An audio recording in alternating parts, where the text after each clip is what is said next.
Olá pessoal, aqui é o Velgas, hoje é dia 23 de maio de 2025. A Rússia confirma que não quer a paz. Quero convidá-los, inscrevam-se no canal, porque aqui você vê a verdade. Não esqueça, inscreva-se. Deem um like, compartilhem com suas redes sociais e façam os seus comentários. Muito obrigado. A Rússia diz que não quer a paz. E nós precisamos fazer uma análise disso e resgatar a verdade desse aspecto. A Rússia agora está falando em voz alta sobre que ela antes falava muito discretamente e negava. Ela dizia que ela quer a paz, mas precisam que os objetivos iniciais da guerra, da invasão, que ela não chama de invasão, chama de operação especial, têm que ser atingidos, né? E estava enrolando. Ela não tem intenção de interromper a guerra na Ucrânia. Agora, é claro que ela está falando alto em bom tom, digo. Nós que aqui do canal, né, que vocês que estavam assistindo comigo, que a maioria torce pela Ucrânia, sabem que a gente já pensava assim, vocês também pensavam assim.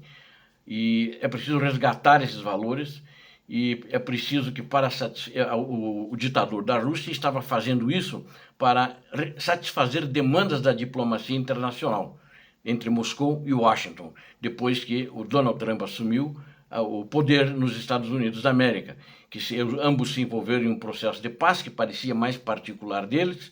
Pouco falavam para a Ucrânia, apenas o Donald Trump transmitia para a Ucrânia o que tinha que ser feito e o que não tinha que ser feito, embora que nada foi feito porque nada de positivo e aconteceu o que era acertado.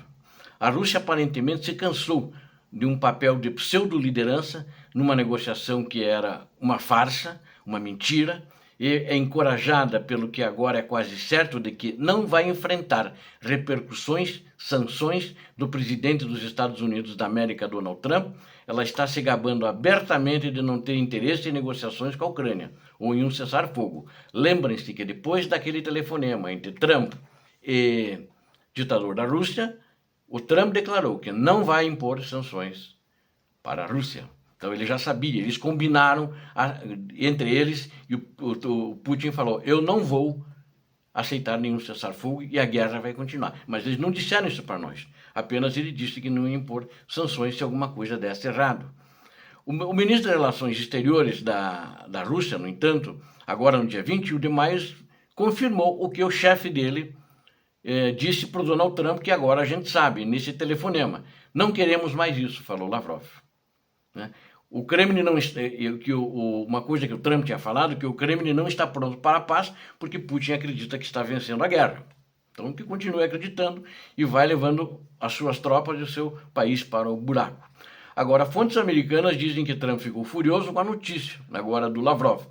É furioso que ele acha que Putin enganou e humilhou ele durante todo esse tempo, impondo rapidamente as sanções, muito ameaçadas, enquanto os líderes europeus se uniam, ou seja, se uniam, fizeram sanções, mas que foram fracas agora também. E os Estados Unidos não impôs sanções, ou seja, o Putin, sem dúvida nenhuma, humilhou o Trump, né?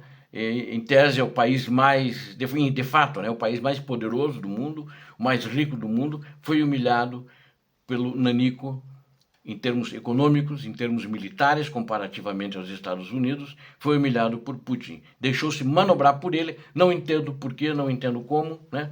O Biden, que ele critica muito, não deixou isso acontecer e colocou o Putin no seu lugar. Com Trump, na realidade, ele diminuiu o Trump. Agora, o que isso deveria, se tivesse um pouco de lógica, um pingo de lógica e de ciência nessa situação, essa situação não deveria ter acontecido e já deveria estar ao contrário. A Ucrânia já deveria estar recebendo mais apoio. Mas Trump, o que aconteceu agora é o seguinte, Trump deu de ombros, aparentemente satisfeito por não estar mantendo oportunidades de lucros, de negócios entre Estados Unidos da América, o grupo de Trump, né, e com a Rússia, que também não vai acontecer isso, até pelas atitudes da Rússia. Ele foi usado apenas. E era esse o principal objetivo de Donald Trump, assim como ele queria na Ucrânia as terras raras de minerais, né? E coube a própria Ucrânia, agora quando saíram essas sanções, agora essa semana, contra a Rússia, de dizer que elas eram fracas, tinham que ser mais duras.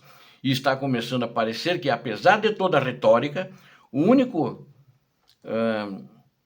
ator desse teatro todo de não de operações, mas também faz parte do teatro de operações, desse teatro de diplomacia, que o único que quer que a guerra acabe é o líder ucraniano Volodymyr Zelensky. Ou seja, a Ucrânia e o povo ucraniano querem que a guerra termine. Em alguns locais no resto do mundo, a Europa também quer, porque isso é prejudicial a ela. Nós aqui do canal queremos, né? Nós somos pela paz, não somos apologistas da guerra, não fomentamos, mas apenas relatamos a verdade e fazemos análise do que está acontecendo, e a gente já sabia que isso ia acontecer, e agora finalmente aconteceu. Eles disseram que não querem a paz. Qualquer noção de um processo de paz está efetivamente acabado. Só resta uma esperança, que os americanos que realmente querem dizer o que dizem e realmente querem que a guerra termine, devem seguir em frente e aplicar a boa e velha pressão de superpotência global, que eles têm essa capacidade, sobre a Rússia. Né? E isso cabe ao Senado americano. E isso que eles deveriam fazer. Né? Uma maneira de a guerra terminar é se os Estados Unidos obrigarem a Rússia a encerrar a guerra. A Rússia, e somente a Rússia, é responsável pela violência infligida nessa guerra. O cessar-fogo da Rússia, aquele que ele decretou para o dia da vitória, aquele convescote que ele deu para dirigentes internacionais, aliados da Rússia, não podia admitir na época de que a Rússia, somente a Rússia, é responsável pela violência infligida nessa guerra. Ele fez um faz de conta por causa do 8 e 9 de maio, 9 de maio que ele comemorou a vitória, 8 de maio foi no Ocidente, né? E isso é cínico, né? É uma coisa que é muito difícil de engolir.